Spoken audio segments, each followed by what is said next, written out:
The 17 News at Sunrise podcast is brought to you by Clinica Sierra Vista. Welcome back to the 17 News at Sunrise podcast, where we share your news on your schedule. Working in the spirit of the Golden Empire, this is 17 News at Sunrise.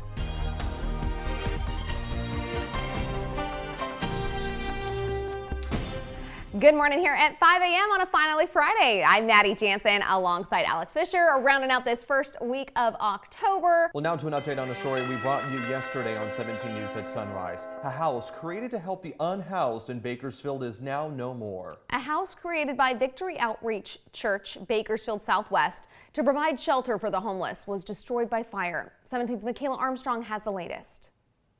7 people who lived in a haven for the unhoused were at a church service Wednesday night and returned to a new reality. Their house caught fire, a night Sylvia Castaneda will never forget. You could see the smoke in the sky, and I thought, that's not our house. But as we drove up closer, we saw the commotion. The only one inside the house was the family dog, Nala, who made it out.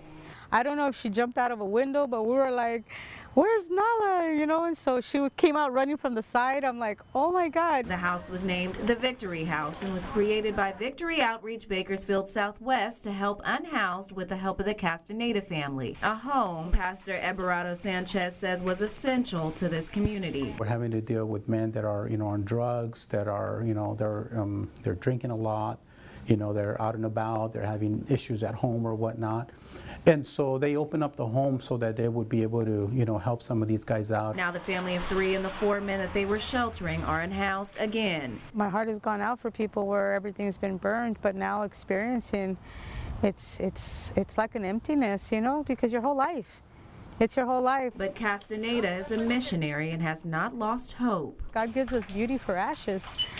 And when I come home and I'm walking through the house and it's all full of ashes in there, it's still ashes that are falling from the ceiling, from the roof. And, but I'm just hopeful that something beautiful is going to come out of this. With hopes that an answer about where they will live next comes sooner rather than later. That was 17's Michaela Armstrong reporting. In less than an hour, Meadows Field will have a larger plane taking off.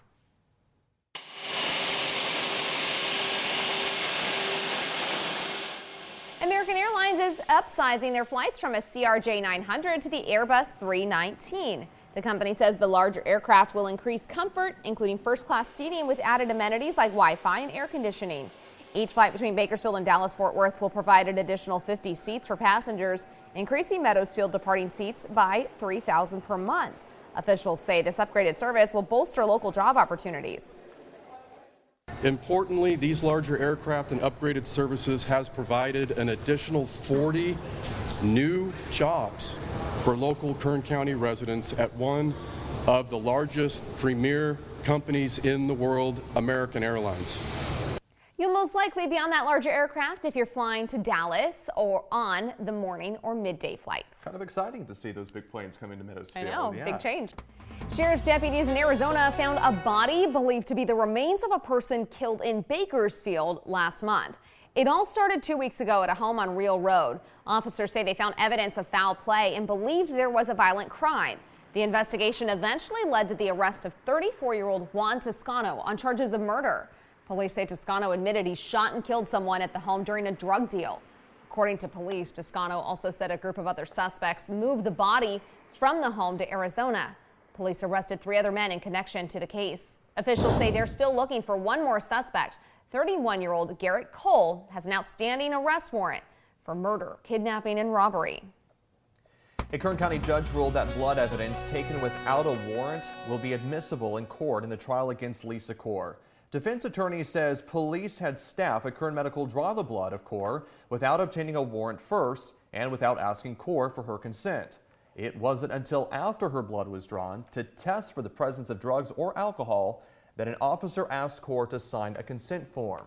Core, who has 2 prior DUI convictions, allegedly drove her car over the sidewalk at the southwest corner of Panama Lane and Hammond Way and hit 2 siblings, 19-year-old J.J. Malone and 10-year-old Kaylee Brown. Both died in the crash.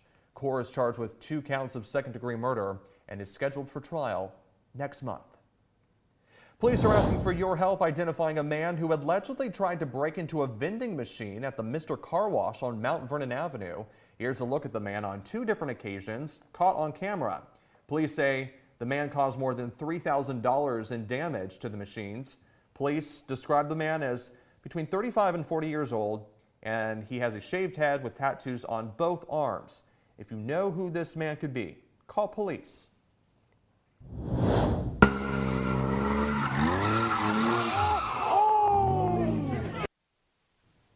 Overnight, there were several dangerous street takeovers in Orange County. This one in Brandon Park, where a man was hit by a car doing donuts in an intersection.